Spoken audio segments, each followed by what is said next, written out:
sort of limitation of where we got yesterday. Okay, but we will need to move a little bit quicker. All right. So our second eastern woodland tribe is the Algonquin tribe. All right, and this when we talk about the Algonquins again. This is a larger group. The reality is, I think I told you this yesterday. The Algonquin is an overused term because Algonquin applies to both the tribe and a language. We're going to apply it more towards the New England area. All right.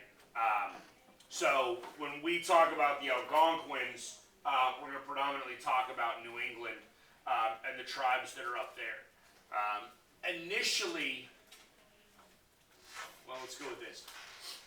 When Europeans settled in the New England area, the Algonquins or the natives in the area are hesitant. They've obviously dealt with some of those fishing voyages in which some members of their tribe were sort of scooped up and taken back to Europe.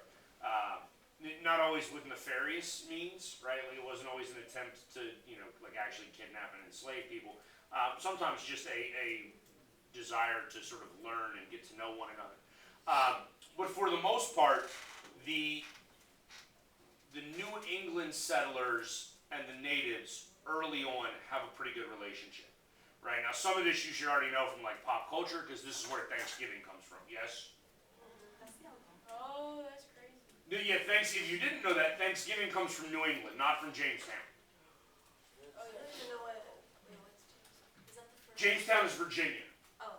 Yeah, so Jamestown is the first one in Virginia. Plymouth is the first one in New England. That's the Pilgrims. Okay. Part of this, and we'll really get into this more in Unit 2 when we talk about the actual Pilgrims and the actual Plymouth and things that they believe. There's a substantial difference, in reasoning for why the two groups came. Okay? And that substantial difference lends itself to at least a part of the reason as to why there is a more positive relationship between natives and white folk in the New England area, right? This brings us to the Iroquois. This is the last of the New England tribes that we'll cover, and we'll cover the Iroquois really because the Iroquois are the common example of a confederation that becomes a what's the word I'm looking for? A influence on early American government, right? So, and I mean, again, we'll get to all of this, but we have initially, we have a confederation in the United States, right? We have the Articles of Confederation. We'll talk all about that in Unit 3. But this is due, at least in part, to the Iroquois specifically, and that's really because it's Benjamin Franklin who is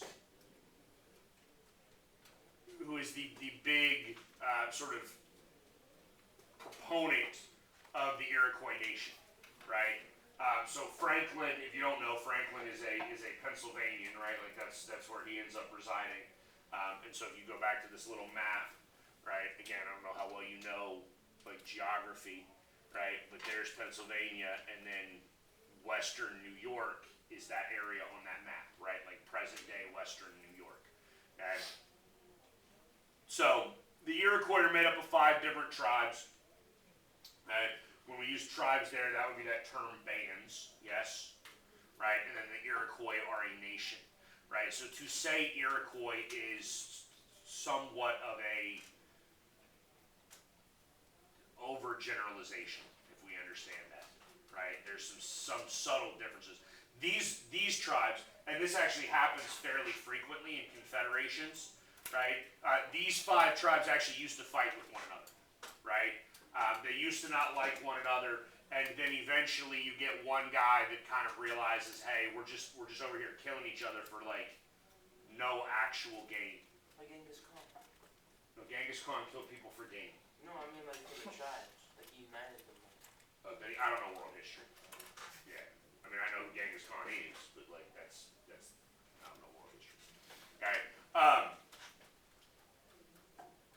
but this is one of those. I'm gonna be honest with you. This is one of those things where it's like Native Americans were clearly better than the English and the French, because y'all realize the English and the French have been killing each other for like centuries. Yes. Like, if you understand world history, the English and French be going to war all the time. In fact, you'll learn this in this class, right? The reality is the First World War, and it is a world war, right? We don't call it World War I. And in American history, we call it the French and Indian War, right? Okay? But it's the 7-year war in Europe between England and France, and it's actually a world war because it plays out all over the globe between England and France as it pertains to their colonies and territorial expansion and who's going to control stuff, right? So the Iroquois are somehow smarter than the English and the French because they're going to stop killing each other, right? I mean, again, the bald eagle is nature has significance in Native American history. The bald eagle had significance to the Iroquois. And so there's again, maybe some speculation that this is part of the reason why the bald eagle becomes so substantial in American, culture and government and whatnot. That's not Ben Franklin. Supposedly Ben Franklin wanted to make the turkey the national bird of the United States. I don't know. I wasn't around then. All right. We'll talk about Franklin in much more detail, obviously, when we get into units 2 and 3, right? But Franklin has been around for a long time by the time we get to the Revolution. He's the old man in the group. And so he's been in America for quite a while and seen, how Native American tribes are operating, right? So the Iroquois Confederacy, Iroquois is actually a French name, right? And that's what we're going to call these 5 groups together. It's a French name because the Iroquois the Iroquois are actually aligned with France during the French and Indian War, right? And so if you understand sort of colonial history, right, the St. Lawrence River is a major divider between the United States and Canada. Okay? North of the St. Lawrence River would be Canada, south would be the United States. The river itself is significant because it's the passageway used by the French. The French do not control the east coast of anything, right? They don't control the east coast of Canada. They don't control the east coast of the United States. Yes, ma'am? What's the river name again? St. Lawrence. Okay?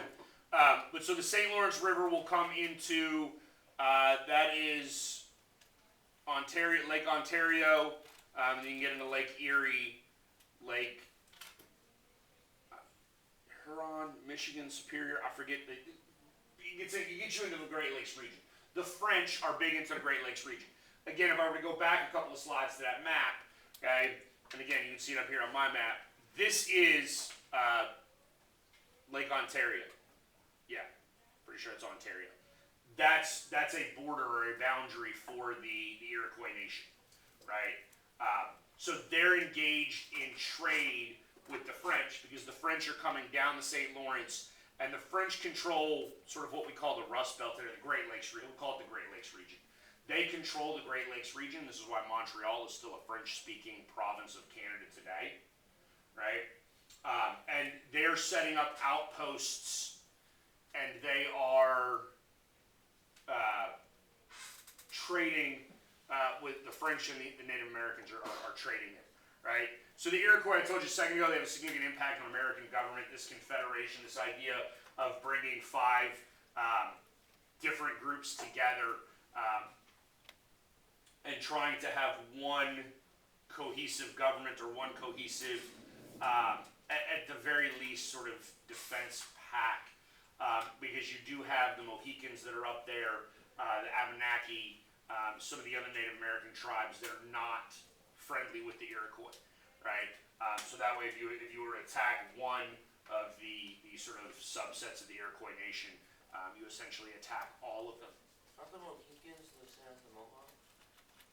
slightly different, but the Mohawks are part of the Iroquois. Are the Mohegans the ones that made the Mohawk? Okay. I have no idea where the haircut comes from. I think it's from I mean, yeah, I don't know. I mean, Native Americans be scalping people. All right. Again, I think we already talked about this, right? Men hunt, trade, go to war. Women farm. They deal with family. They deal with actually property, right? Like they're the ones that run sort of the day-to-day operations of the household. The elders are sort of responsible. Like those people, those men that are now too old to go hunt, go fight. Those women that are sort of too old or too frail to go work in the fields. They're the ones sort of generally responsible for education, right? And when I say education, really what I mean is sort of passing down culture and tradition, right? Again, I think we've already talked about this. Native American groups are a lot more communal, right, than what sort of white folk are, right? Europeans are very familial. Native Americans are very communal, right? Southeastern Indians. It's Tim McGraw, if you don't know who that is. Only because, like in the '90s, he had a hit on country radio. Probably can't play it anymore. Called Indian Outlaw, which he's half Cherokee and half Choctaw, and his wife is a Chippewa, and yeah, whatever. I don't remember the exact. I'm terrible with song lyrics, but these are the Southeastern Indians, right? The reality is the Cherokee and the Seminole are the ones that are going to matter.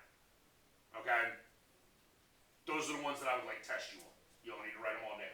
You could write, literally, there's like hundreds. You could write hundreds of names of Native American tribes down. You don't need to write all that down. Okay? The reality is, guys, you don't need to write word for word what is on my PowerPoints because my PowerPoints will be on D2L for you. You'll have access to them. Okay? All right. So the Cherokee live, they're really more of an Appalachian tribe, right? And I think we talked about this a little bit yesterday. Yes, the Appalachian Mountains run essentially from western New York, south, and maybe, well, let's just say south, right? Western Pennsylvania, all of West Virginia, little of Virginia, little of Kentucky, little of Tennessee, North Carolina, and then they really stop sort of in northern Georgia, right? So the Cherokee are at the bottom of the Appalachian Mountains, right? Georgia, North Carolina, western North Carolina, eastern Tennessee. That's where they are. Their first contact with whites is Spanish, right? So the Spanish and English are very different in terms of how they're coming to the New World. Okay? The Spanish are exploring, the English are settling. Okay? And so there's a little bit of a difference there. So the Cherokee are one of the first. They are actually an enemy, a natural enemy, or a frequent enemy of the Iroquois, which I put on there to try to illustrate for you just how far Native American tribes traveled, right? Engaged in commerce, and then engaged in war and battle, right? Again, I mean, if we're talking about the Cherokee sort of territory, you're talking about what is almost the size of a present-day state, Eastern Coast state, right? Obviously, our East Coast states are a lot smaller than our West Coast states, or our Western states. And you'll learn why that is much, much more later on in this course, right? The Cherokee are a very, I don't want to call them an aggressive tribe, but they're not afraid of war, right, by any stretch of the imagination. They actually engage in white conflicts on North American territory, right? So when white people are engaged in warfare, the Cherokee are frequently going to get involved. They're going to create alliances. The first alliance that they create is really with the British. Okay, so I told you a minute ago that the Iroquois are part of the French in the French and Indian War. Yes, the Cherokee hate the Iroquois. The enemy of my enemy is my friend. Have y'all ever heard that term? Right? So if the British are attacking the Iroquois and the Cherokee hate the Iroquois, then the Cherokee must be friends with the British. Right? Stands to reason. They actually side with the British in the American Revolution as well. Okay? They do not side with what become our Americans. This is due in large part to the fact that the Appalachian Mountains have really been a boundary for white English settlers. And since that's the area that the Cherokee sort of control, their belief is that if the white settlers win, they will continue to move west, which obviously the Cherokee were correct about, right? So they think that the British would be a little bit more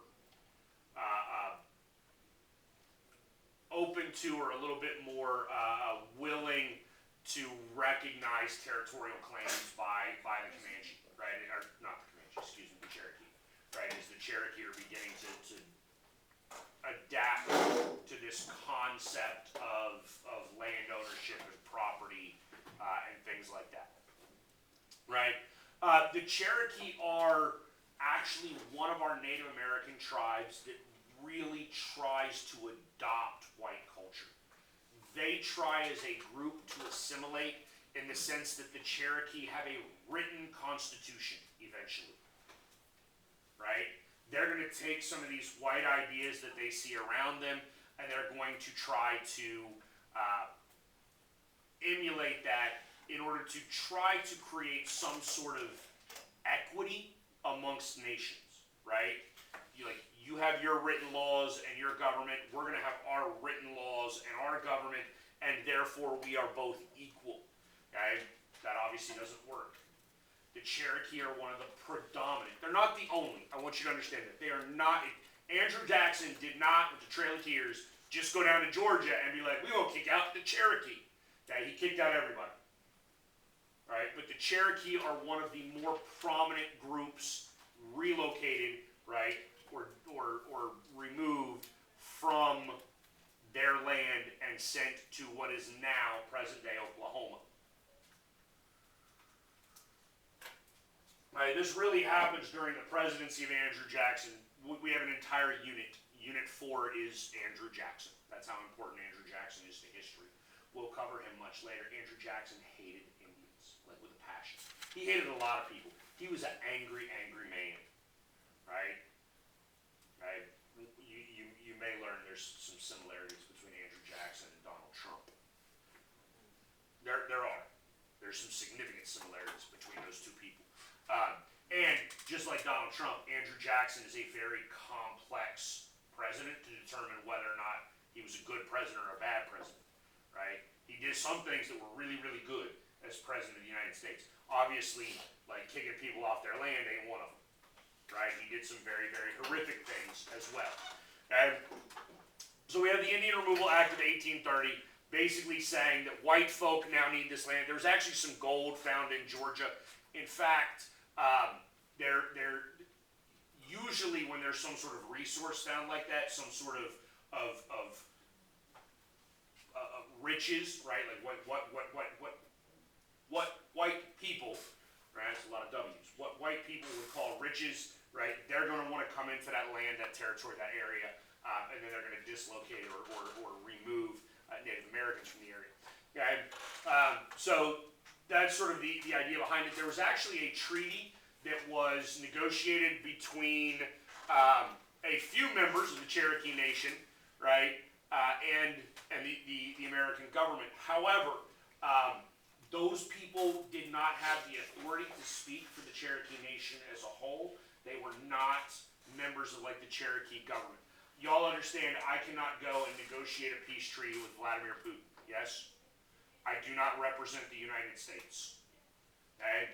These people, the natives, the Cherokee that did that, yes, they're Cherokee, but they didn't really represent their nation. The Cherokee Nation does not want to agree with it, okay? And the Cherokee, I told you, they adopt white customs on some level. They're actually going to go not once but twice to the Supreme Court. They're going to utilize the white legal system to try to advocate for their own rights, okay? All right, and it's not good. Like, the outcomes are not good. Here's the thing. So the first one is the Cherokee Nation versus Georgia, and the Supreme Court is basically like, you're not really a country, you're not a nation, which I don't know how they can decide that, because we actually specify in the Constitution that there's like the national government, the state government, and then Indians. Like, they are their own group in the Constitution. Okay? but they essentially are not going to be recognized as a sovereign nation, right? As a sovereign entity or government, and therefore they sort of lose in their first one.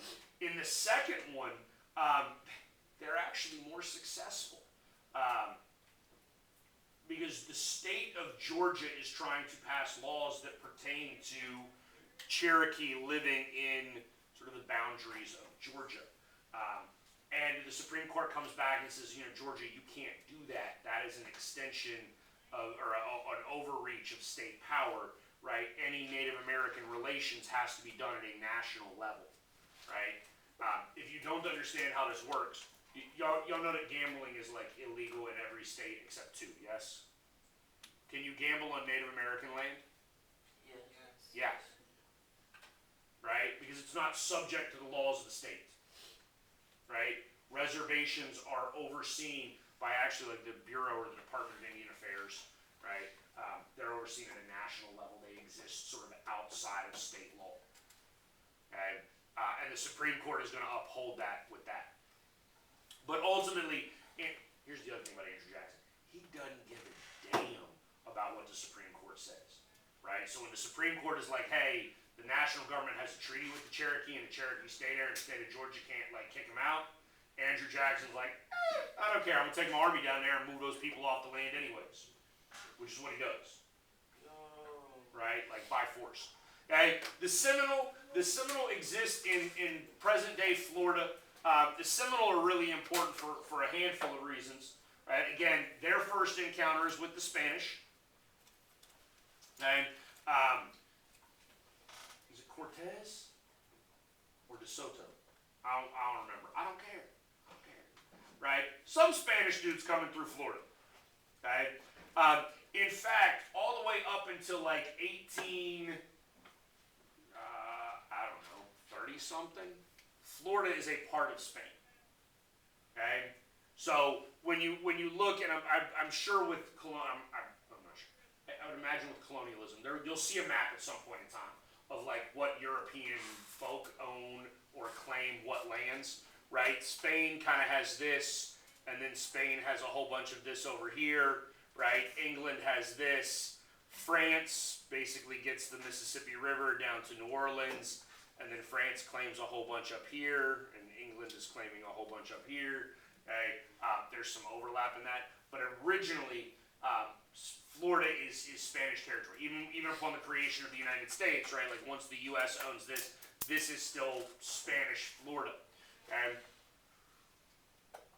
The Seminole are significant in large part. I'm going to use the term political asylum, but the Seminole are very accepting of other people, right? So they basically have a net positive immigration policy, meaning that if you want to come into Seminole land and you're willing to adopt Seminole culture and Seminole customs and live like a Seminole, they're going to take you, right? So when we go back to the beginnings, the early 19th century, right, meaning 1800, 1810, right? If you are a slave running away from freedom, initially, you did not run north. You ran south. Right? You wanted to get to Florida. If you could get to Florida, one, you are now in a new country. Right? You are no longer in the United States of America. You are in Spain. Two, the Seminole have been accepting runaway slaves and runaway Indians. Okay? It's not in here. It should be in here. I should have made a slide about Indian slavery. Right? I didn't because it doesn't work. White folk tried. They tried to enslave Native Americans. You know why it didn't work? No. Native Americans knew the land. They knew where to go. They gonna run away. They knew where to go. You brought Africans over from Africa. When they ran away, where are they going? They don't know. They don't know. They don't know the land like that. They don't know where people are living. Right? The Native Americans knew where other tribes were. It was their land. They'd been there forever, so they could run away and easily hide with another Native American tribe. Right? And again, so the Seminole are taking those people as well. Right? I mean, at one point, white folk even tried. There's is the Pequot War? We'll cover some wars here in our next in our lecture next week. But just so you understand sort of how slavery works, most people are a slave because they lost a war. Y'all understand that? Like, that's how you become a slave. Like, we fight, I win, I own you. Historically, that's the way that it worked, right? White folk do realize, like European settlers into the new continent, they do realize relatively early on, if I beat the Indians, and I now own the Indians, I can't enslave them here, right? Because this used to be their land. They will run away. And eventually what we see is like slave or Native Americans that are prisoners of war up here, captured and enslaved, are sent down the Atlantic coast down here. That's one of the reasons they're running away to the Seminole. At some point we actually start sending them to the Caribbean as well, right?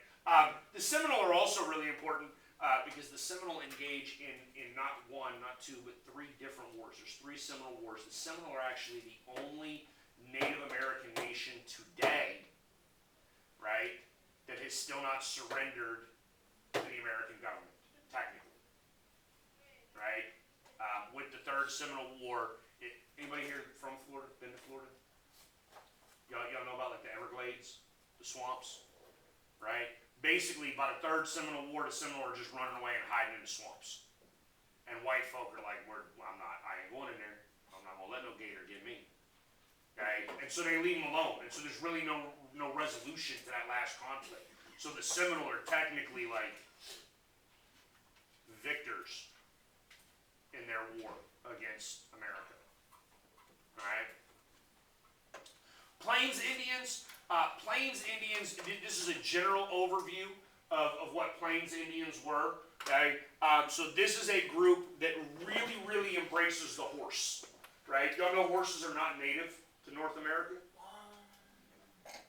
Horses are not native to North America. Horses were not here until white folk came. Where were they? Europe. Right? Horses originate in Europe. They come with Europeans. You wouldn't necessarily know that though, right? Because like you go watch westerns, dude, the Plains Indians are like the horse masters of like all people at this point. They embrace horses and horse culture very, very quickly, right? Because again, if you go through Iowa, Nebraska, Oklahoma, like, dude, it's just flat, right? Like, and y'all realize, and horses are majestic. Like, if you like horses, I don't mean to like disparage you here. Y'all understand horses are like beautiful, majestic creatures, but they also dumb as a box of rocks. A horse will literally run itself to death. Like, it will just not stop until it falls over and dies. Right? Okay? In the plains, you can obviously run a horse for a very, very, very long time. Okay? Our Plains Indians are nomadic, right? Meaning that they do not have permanent settlements, right? So if we go back and we look at like the Eastern Woodlands Indians, I showed you that longhouse, right? Like that was the image up there. I don't think we talked about it, right? But the longhouse was where like the extended family would live, right? You'd have some sort of communal longhouse that would be for like religious ceremonies and things like that, right? In the plains, they live in teepees. Okay? Teepees are basically tents. I mean, they're nicer than like what we think of as tents, but they're essentially tents, right? And they allow for, just like a tent does, you can break them down, set them up very easily, right? So our Plains Indians are nomadic. They follow the buffalo. Right? In addition to following and hunting buffalo, they do know like what wild berries you can and can't eat. You know what I mean? Like, so they're scavengers, I guess, in that regard, right? When they're picking wild roots, wild vegetables, wild berries, things like that, and using that for a little bit of sustenance as well, right? The buffalo is what's ultimately most important to Native American plains culture, right? They pretty much use the buffalo for everything, right? At like everything. They don't waste nothing. Right? Ultimately what ends up happening to the Plains Indians,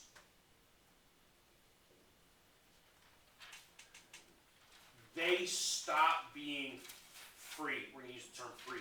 They go onto reservations because of the buffalo. Right? Because once white people hunt buffalo to the point of damn near extinction, right? Like the buffalo are no longer plentiful on the plains. Native Americans cannot continue their way of life in the plains. That's how much their life revolved around the buffalo. So you want to kill the Native American Plains Indians, kill a buffalo, and they like at that point they went quietly. Okay, that's how important the buffalo was. Obviously, they used the meat to eat. They would use bones to create tools. They used the hide for like blankets and clothing. I mean, they used all of it. The downside is when white folk went in there, you know what they went after? Just the hide. I mean, sometimes they would kill like, because they also had rifles at that point. You know what I'm saying? And so like they would go in and hunt and herd a buffalo because you could shoot a buffalo from 200, 300 yards away, right? At that point, you shoot it, it drops. The other buffalo don't run away. You understand that? No. They don't know where the threat is. Animals are not that smart. How does a deer run away when you shoot? What? The deer hears a gunshot and it runs away. Correct. But you're talking about, well, how far away are you shooting them from? 200 yards. You're not shooting a deer from 200 yards. Not if they're in the woods. I don't know. Not if the deer is in the woods. Right? I mean, that's the thing with the plains, because the plains are so wide open, there's no cover. Right? Like, you can shoot from very, very far away. You can't shoot deer in the woods from very, very far away because the trees are in the way. You don't have a clear line of sight. So now that gunshot is significantly closer to the deer, it startles the deer. Right? Deer are more easily startled than buffalo as well. Deer do not exist in large herds like buffalo do. Right? I mean, have y'all ever heard of stampeding animals before? Yeah. Like it sounds like thunder. It's right over top of you. Right? So the buffalo would have been used to loud noises in that regard. Right? They would be less spooked than deer. And the Comanche, out of all of our Native American groups, the Comanche are probably the most militaristic. And once the Comanche get horses, like it's a one, right? Like if you ever watch those stereotypical Native American movies where you have the Indian like riding on a horse and shooting a bow and arrow while they're doing it, that's these folk. Like that, they may or may not like be Comanches in the movie or the TV show, but that's what the Comanche did. Okay, the Comanche also were very prevalent kidnappers. That's one of the ways that, because obviously you realize if you go to war a lot, what happens? Your people die, yes? I mean, even if you're really good at war, like the United States for a long time was really good at war, right? I mean, we killed, I don't know the number, I'm going to guess, 5 million Vietnamese in the Vietnam War, right? Probably 5 million, right? We only lost 50,000. Do you understand that? Like, well, we lost the war, yes. But my point is even if you're quote unquote good at war, your own people are still going to die. Okay? The Comanche, one of the ways they offset this is basically when they raid places, like they're taking the young. Okay? Kanala, I don't know how to pronounce it, Parker, is actually one of the examples, right? He was or is half white, half Comanche. He is the last like chief of the Comanche, right? His mama was like stolen or taken, kidnapped as a child, white woman in like northern Texas, okay? And then it ends up bearing a child. I don't know if they were technically married. I don't know how all that works, right? But bears a child with the chief.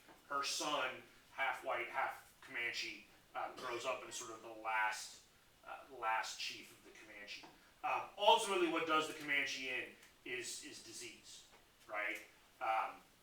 It's not going to be war. They're killing pretty much everybody, and I mean they drive other people out. I almost put the Apache in with the Plains Indians because the Apache are a little weird, right? The Apache are kind of like West Texas up into New Mexico.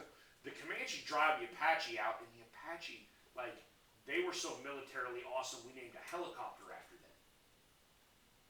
Right? All right. The Sioux are one of the quote-unquote first people. The Sioux can actually sort of trace their lineage back to the Aleutian language. Again, my world map, right? See these up here? Off the coast of Alaska, those are the Aleutian Islands, right? So the Sioux can basically trace their lineage, right, all the way coming across from Asia and then into sort of what is the Dakotas and Montana today. Okay? The Sioux are actually one of the larger tribes that still exists today. They have multiple governments on multiple different reservations in this day and age. What ultimately does them in, the Sioux more than anything else, is a gold rush in sort of the Dakotas and Montanas, right? In the hills of the Blackfoot Mountains up there, there's gold found, and the Sioux are going to end up getting pushed off their land as a result of that. They are the example of, or there are multiple different. Sorry, this is the wrong. Why would you just leave? Why would? There are multiple battles, skirmishes. So the Massacre at Wounded Knee, the Battle of Little Bighorn. We'll talk about this in the next two lectures when we talk about these wars and these conflicts. But what really happens is, or what you'll learn in the second lecture in 2 weeks, right before our first test, the Native Americans are actually being decimated by the United States Army in the midst of the Civil War, right? So while the Civil War is going on the frontier, right, Native American tribes are being massacred, right? There's a lack of civility, of humanity that is associated or provided to Native Americans. Native Americans they're very different in terms of how they conduct warfare. We'll talk about that as well when we get into all of the war stuff. And it's something that the Americans, the white folk, then sort of, they take issue with. And because they take issue with it, that's going to change their behavior, and it ends up getting really bad, right? The Crow and the Cheyenne are relatively significant. The Crow are horsemen. I bring them up because the Crow are one of the, we know more about the Crow as it pertains to the pre-horse days, right? So the Crow used dogs as beasts of burden, right? So again, I told you a minute ago, horses are not native to North America. Okay?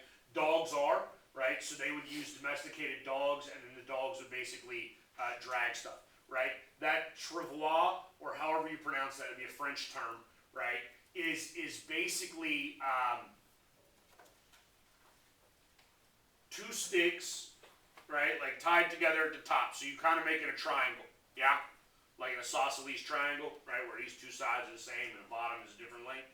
Okay? You don't put a stick at the bottom, and then you attach like a basket in between the two down here, and that's how you carry goods and things like that, right? The other thing is the dogs, because once horses come in, man, they're done. They're done with the dogs, because the dogs can only carry like 20, 30 pounds, right? I mean, it should be relatively easy for you to understand, because you can imagine in your mind the difference in size between a dog and a horse.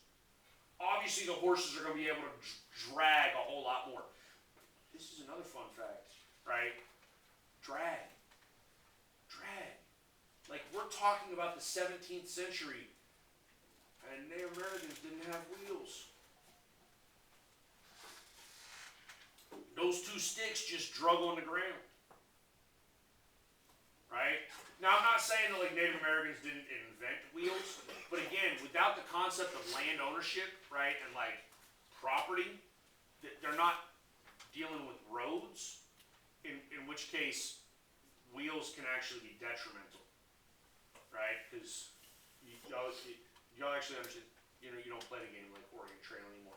You break axles and wheels all the time, right? Like those of you that drive, think about like flat tires, for instance, right? That's one of the most common sort of breakdowns that you get in an automobile, right? And we have roads, right? Like if you didn't have roads, you'd have way more flat tires. Okay? The Cheyenne are an interesting tribe just because they're one of the most peaceful tribes. They don't want to fight nobody, right? Like they start all the way in Illinois, right? Like over here, basically just south of what is that? Lake Michigan? I think that's Lake Michigan, right? Like just south of Lake Michigan. And by the time things are like over and done with, they got pushed all the way over here to the Dakotas. Like, and basically like people will come in, like white folk will come in and be like, hey, we're gonna leave, right? They just kept moving west. And this is actually one of those examples that provides, or should provide evidence for you as to why appeasement doesn't work. Do y'all know what that term means? Okay? Appeasement is what some people want to do with Vladimir Putin right now. Like, all right, dog, you can have Ukraine. Like, it's okay. Right? The reality is the United States already appeased Vladimir Putin 10 years ago. 10 years ago, Vladimir Putin invaded the Ukraine and took a small portion of Ukraine called the Crimea, which is way down here. Right? And now he's back trying to take the rest of Ukraine. Okay? We appeased him the first time, so what did he do? Okay, well, I'm going to do it again. Right? Appeasement as policy generally doesn't work because once you've given somebody something one time, right? Like y'all ever heard that expression like give an inch, take a mile? Yes? Yeah. If you give somebody an inch, right? Like I'm going to give you a little bit, then they're going to take a mile. Right? That's the concept of appeasement. Right? So like if I looked at you and was like, okay, I'm going to let you turn in tomorrow's homework one day late. Right?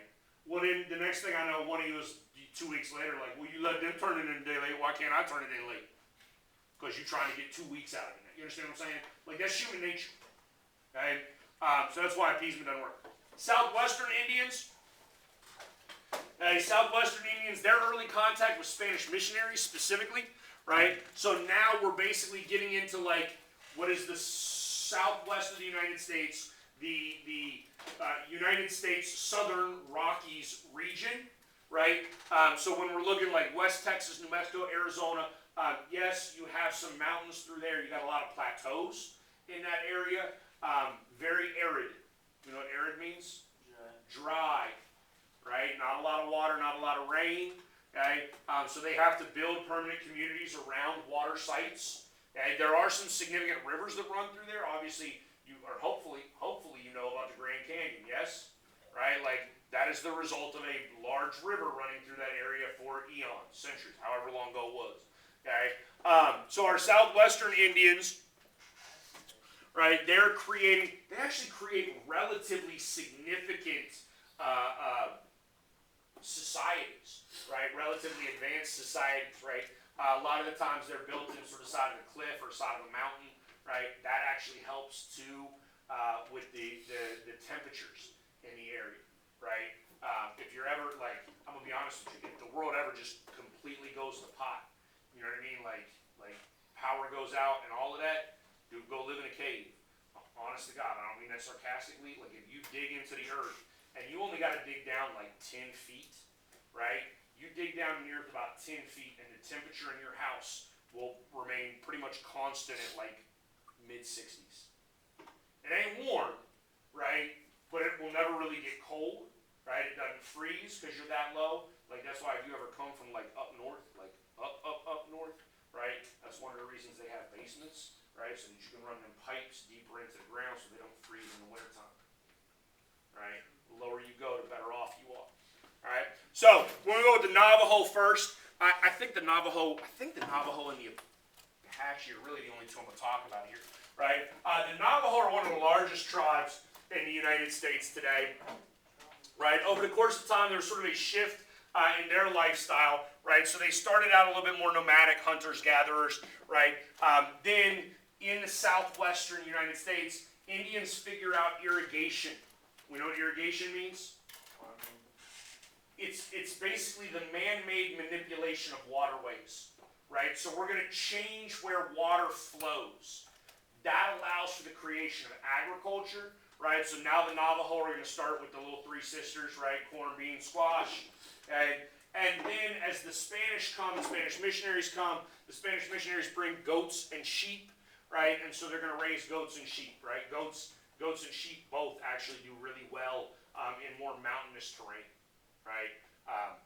We'll get to it eventually. The plains will become like cattle, right? Because they need relatively flat land. Okay? Goats and sheep can easily exist in mountainous areas. Okay? The Pueblo Rebellion and Apache attacks are events. So the Pueblo Rebellion was a rebellion against. No, let me tell you. We're gonna cover the two of them together. This is what I want. This is all I want you to know, right? Because Spanish missionaries had come into the area and they'd set up their missions, right? Like y'all know there's a mission at San Antonio, all that stuff, right? Okay, so those missions are trying to convert natives to Catholicism, right? Because the Spanish are Catholic. Theoretically, if you've opened yourself up to the Spanish, you should also open yourself up to sort of like Spanish protection, right? The Apache are going to attack in the area. The Spanish leave them alone. They're not going to help. That's going to cause some negatives, right? And so that sours the relationship there.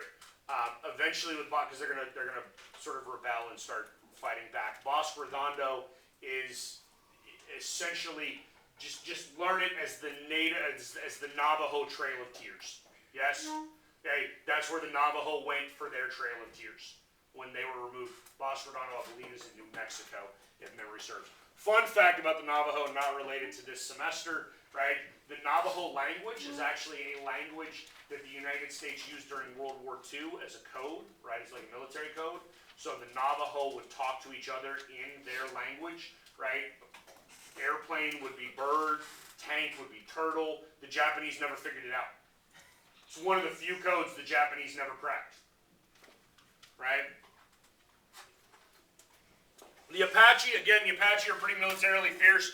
They were fighting the Comanche for a long time. They're eventually going to move west, right? They're going to continue to fight again. We just saw that Apache attacks with the Navajo. They do engage in something called guerrilla warfare, which I want to make sure we understand because it's something we'll talk about moving forward, right? Guerrilla warfare is basically the idea of like surprise attacks, hit and runs, right? White folk at this time considered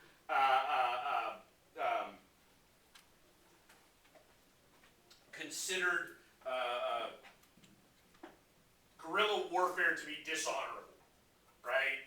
Okay.